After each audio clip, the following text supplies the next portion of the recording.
ऐसे ऐसे हमारे भाई कि जिन्होंने अपनी जिंदगी में 24,000 मरतबा कुरान ख़त्म किया, और आज हम मुसलमान होकर के साल गुजर जाता है कुरान नहीं ख़त्म कर पाते। हजरत अली की ज़िंदगी देखो। हजरत अली शेर खुदा रदी अल्लाह ताला अन्हु जब काबे का तवाफ़ करते तो जहाँ से शुरू करते कुरान पढ़ना शुरू कर देते, और घूमते घूमते खाने काबा के जब उस जगह पर पहुँचते जहाँ से शुरू किया था, जब वहाँ पहुँचते तो हजरत अली का एक कुरान ख़त्म हो जाता था। वाह माशाअल्लाह माशाअल्लाह। ऐ लोगों, कुरान पढ़ो, अपने बच्चों को पढ़ाओ।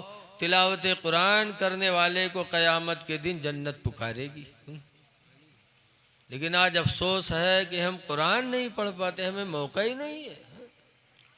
अगर देखा जाए तो कोनो पतोहिया कुरान पढ़ के अपने मैका से अगर ससुराल पहुंची, और वह बेचारी अगर सुबह उठ के कुरान पढ़े लाग तो के बुढ़िया डैन सास जौने सास डैनिया वो मोहल्लम घूम घूम कहा कहते बदे काम के चोर का देखो, बदे किताब खोले बैठे, इका देखो किताब खोले बैठे। अरे है मेरी माँ बहनों, अगर तुम्हारे घर में कुरान पढ़ने वाली बहू आ जाए तो खुदा का शुक्र अदा करो। बेशक। बहू से कह दो बेटी तुम्हें सुबह कुरान पढ़ना है, जितनी देर तक जी चाहे पढ़ो, घर का काम मैं कर दूंगी, लेकिन तुम कुरान पढ़ो, क्योंकि कुरान के बारे में अल्लाह ने फरमाया है वनुनज़्ज़िलु मिनल कुरानि मा हुआ शिफा, कि हमने कुरान को शिफा बना के उतारा है, व रहमतुल लिल मोमिनीन, और इसी कुरान को हमने मोमिनों के लिए रहमत बनाया है। वाह माशाअल्लाह माशाअल्लाह। कुरान पढ़ा जाएगा, बीमारियों से अल्लाह शिफा देगा कुरान की बरकत से, और अल्लाह रोज़ी में भी बरकत अता फरमाएगा। लिहाजा है लोगों, तिलावत कुरान करो। दूसरे नंबर पर सरकार ने फरमाया व मुतइमिल जियान, भूखों को खाना खिलाने वाले को क़यामत के दिन जन्नत पुकारेगी। दुनिया में जो भूखों को खाना खिलाएगा, कोई भी भूखा हो, नबी ने नहीं फरमाया मुसलमान भूखे को खाना खिलाए, बल्कि मेरे पैगंबर फरमाते मुतइमिल जियान, भूखे को खाना खिलाने वाले को क़यामत के दिन जन्नत पुकारेगी। लिहाजा है लोगों, चाहे हिंदू हो चाहे मुसलमान हो, कोई भी तुम्हारे सामने भूखा आ जाए और अगर अल्लाह तुम्हें तौफीक दे तो उस भूखे की पेट भर दो, उसको खाना खिला दो, खुदा भी राजी होगा, रसूल भी राजी होंगे। बेशक बेशक। हिंदू मुस्लिम न देखो, बल्कि ये देखो कि ये भी हमारे बाप आदम की औलाद है। बेशक। खुदा का बंदा है, खुदा का बंदा समझ कर रहम करोगे तो अल्लाह तुम पर भी रहम करेगा। बेशक। हदीस पाक में मेरे पैगंबर फरमाते हैं इरहमो मन फिल अर्द, ऐ लोगो ज़मीन वालों पर तुम रहम करो, यरहमुकुम मन फिस समा, तो आसमान वाला तुम पर रहम करेगा। बेशक सुभान अल्लाह। इसलिए भूखों को खाना खिलाओ, लेकिन कौन खाना? जो खाना अच्छा हो, ये नहीं कि जो सड़ जाए उका ले जाके दे दो, खराब हो जाए उका खिला दो।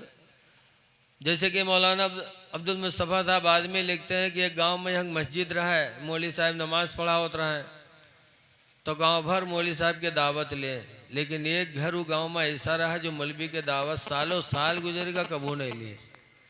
रमज़ान आवा तो रमज़ान में अफ्तारी तक नहीं पढ़े इस मौलवी का। मौलवी जान गए कि गांव में अगर कोई दुश्मन है हमारा तो फला घर है, कुछ नहीं, इमाम साहब से कोई मतलब, ना खाना ना चंदा ना कुछ नहीं। एक दिन इमाम साहब असर पढ़ाए, मस्जिद के आंगन में टहल रहे थे, तो देखत कहाँ है कि वही घर से, जो उन्हें घर से अफ्तारी तक कब होने है, खाना छोड़ दो, वही घर से मिट्टी के कूंडा में खीर भर कर ऊपर से कपड़ा ढक करके उसी घर का छोटा बच्चा सर पे रख करके मस्जिद की तरफ लाया। जब मस्जिद में ला के पहुँचा तो मौली साहब पूछा था कहाँ है रे, तो कहीं नम्मा खीर पठाई। खीर के नाम सुन के मौलवी के मुँह में पानी आएगा।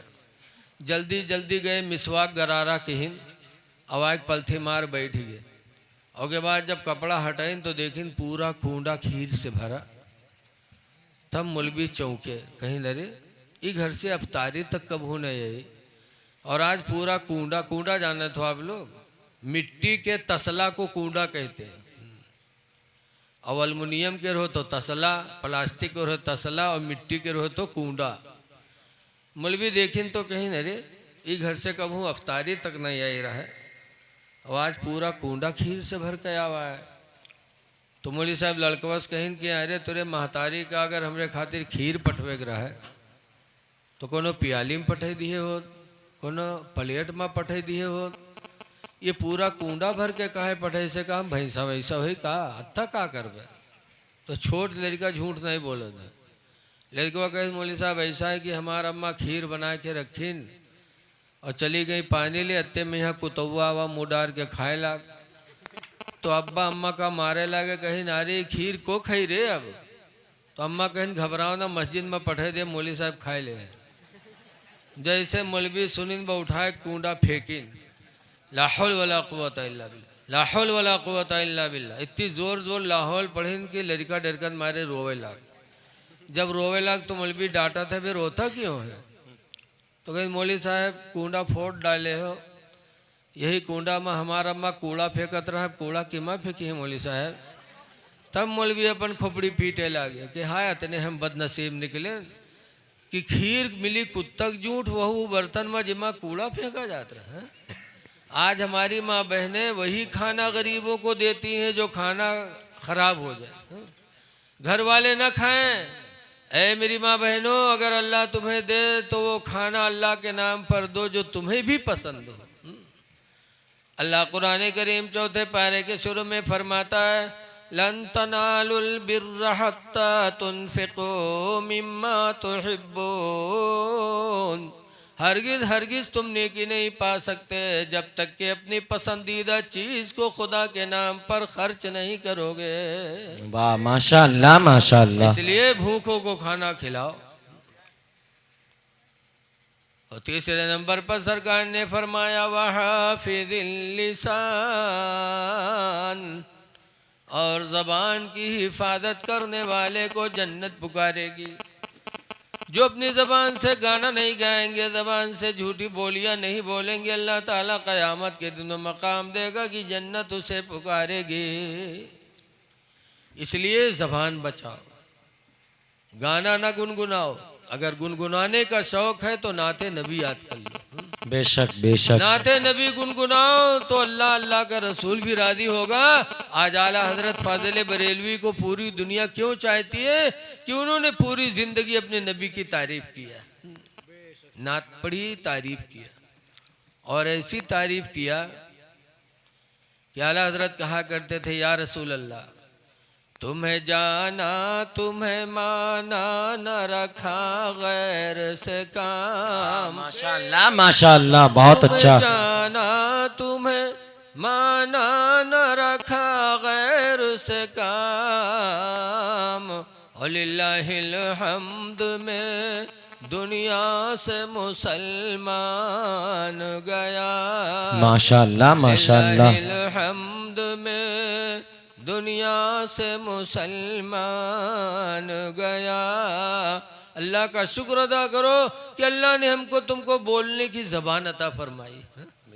बौरा बना देता तो क्या करते, गूंगा बना देता तो क्या करते। इसलिए अल्लाह ने ज़बान दिया है तो बोलियां बोलो जिससे खुदा राजी हो। गाना न गाओ, किसी को गाली न दो, झूठी बोलियां न बोलो।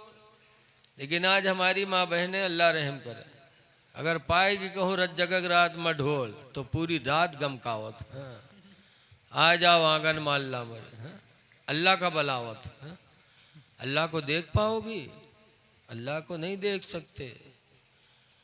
मूसा पैगंबर ने खुदा को देखने की इल्तिजा की थी, दुआ मांगी थी, रब्बी अरनी अंजुर इलैक, ऐ परवरदिगार मैं तुझे देखना चाहता हूँ। तो अल्लाह ने फरमाया था लन तरानी, ऐ मूसा तुम हरगिज मुझे देख नहीं सकते। लेकिन मूसा अलैहिस्सलाम ने फिर दुआ की तो अल्लाह ताला ने फरमाया मूसा अगर देखना है तो तूर पहाड़ पर आओ। तूर पहाड़ पर गए खुदा को देखने के लिए। तो अल्लाह ताला ने अपनी सिफत, ज़ात नहीं, देखो एक है ज़ात एक है सिफत। जैसे हमारे हाफिज अतीक साहब ये जो बैठे हैं इनकी ज़ात है, हाफिज होना ये इनकी सिफत है, शरीफ होना इनकी सिफत है, इखलाक वाला होना इनकी सिफत है। ऐसे अल्लाह की ज़ात एक है और उसकी सिफतें बहुत हैं।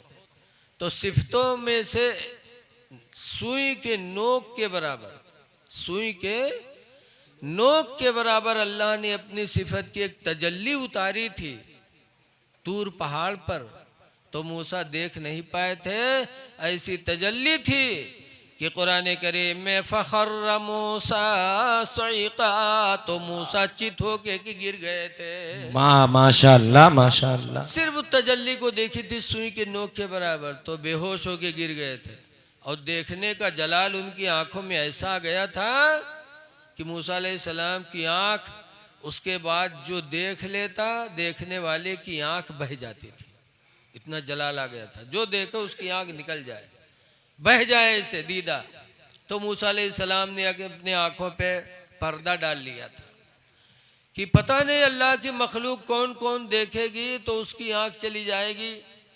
तो मूसा अलैहिस्सलाम ने पर्दा डाल लिया आंखों पे। तो हजरत सफूरा, मूसा अलैहिस्सलाम की बीवी का नाम है सफूरा, हजरत सफूरा कहने लगे मूसा पैगंबर आप चेहरे पे पट्टी डाले रहते मुझे अच्छा नहीं लगता। अच्छा ही बताओ, कोई मर्द अपना चेहरा अपनी बीवी से हर वक्त छुपाए रखे तो बीवी को अच्छा लगेगा, या बीवी अपना चेहरा हर वक्त मर्द से छुपा के रखे तो मर्द को अच्छा लगेगा? अरे बोलो कि कुंवारे में बैठे हो सब लोग हो, नहीं अच्छा लगेगा, इंसानी फितरत है। हजरत मूसा पैगंबर जब अपने चेहरे पे पट्टा डालने लगे, आंखों को बंद रखते थे, तो सफूरा ने कहा अल्लाह के हबीब चेहरा खोलो, मुझे अच्छा नहीं लगता। तो मूसा अलैहिस्सलाम ने फरमाया था ऐ मेरी बीवी सफूरा, मेरे आंखों में अल्लाह की तजल्ली का जलाल है, वाह वाह वाह और उसको देखोगी तो आंखें बह जाएंगी। कितनों की आंखें बह गई, इसलिए मैंने पट्टी डाल लिया ताकि कोई मेरी आंख को न देखे कि उसकी वजह से उसकी आंख न बह जाए। सफूरा कहते हैं मूसा पट्टी हटा लो, मैं उन आंखों को देखना चाहती हूँ जिन आंखों ने खुदा की तजल्ली देखी है। वाह माशाअल्लाह माशाअल्लाह वाह। मूसा अलैहिस्सलाम कहते सफूरा आंख चली जाएगी। सफूरा कहते हैं आंख चली जाए गवारा है, लेकिन खुदा की वो तजल्ली मैंने देखो ये गवारा नहीं। मूसा पट्टी खोलो, मैं उन आंखों को देखना चाहती हूँ जिन आंखों में सिफत इलाही की तजल्लियों की झलक मौजूद है। तो मूसा अलैहिस्सलाम ने कहा तो मैं जा रहा खोलने, कहाँ खोलो। जब मूसा अलैहिस्सलाम ने खोलना चाहा तो सफूरा झट से एक आंख बंद कर ली। एक से देखें सोचिन जाए तो एक ही जाए कि एक से तो जिंदगी में जीवे। तो एक आंख पे ऐसे हाथ रख लिया और एक आंख से मूसा अलैहिस्सलाम की आंखों में आंख डाला तो सफूरा की वो आंख बह गई, चली गई। लेकिन दिल में ऐसी मोहब्बत इलाही पैदा हुई कि सफूरा ने फौरन वो हाथ भी उठा लिया। जब ये आंख बह गई तो हाथ उठा लिया और उस आंख से भी मूसा अलैहिस्सलाम की आंखों की जियारत करनी चाहे जिसमें सिफत इलाही की तजल्ली की झलक थी, उसे भी देखा तो सफूरा की वो आंख भी बह गई, न अंधी हो गई। दोनों आंखें बह गई सफूरा की। लेकिन यकीन जानो जब अल्लाह से कोई अल्लाह का बंदा दिल से मोहब्बत करता है तो अल्लाह की रहमतें उस पर मुतवज्जा हो जाती हैं। बेशक सुभान अल्लाह। सफूरा की आंखें चली गई, लेकिन अल्लाह ताला ने अपनी कुदरत से सफूरा की आंखों को फिर वापस फरमा दिया, सही हो गई। कहने का मकसद यह है कि सफूरा उन आँखों को न देख पाए जिन आँखों ने सिफत इलाही की तजल्ली देखी थी, सुई के नोक के बराबर। और आज के हमारी माँ बहनें कहा कही हैं आ जाओ आंगन में अल्लाह भरे मादल्ला। जब वो तजल्ली को नहीं देख पाई थी तो क्या खुदा को देख पाओगी? खुदा को कोई नहीं देख सकता है। हाँ, क़यामत के दिन कुछ चेहरे हैं, कुरान हकीम में लिखा है कि कुछ चेहरे ऐसे हैं, वजूहु यौमइदिन नाज़िरतुन इला रब्बिहा नाज़िरा, कि कुछ चेहरे ऐसे होंगे जो कयामत के दिन अपने रब को खुल्लिम खुल्ला देखेंगे। वाह माशाअल्लाह माशाअल्लाह। कुछ चेहरे होंगे। बहरहाल अल्लाह ने ज़बान दिया है तो ज़बान से अच्छी बोलियां बोलो। अल्लाह तौफीक दे तो कलमा तैयबा पढ़ा करो,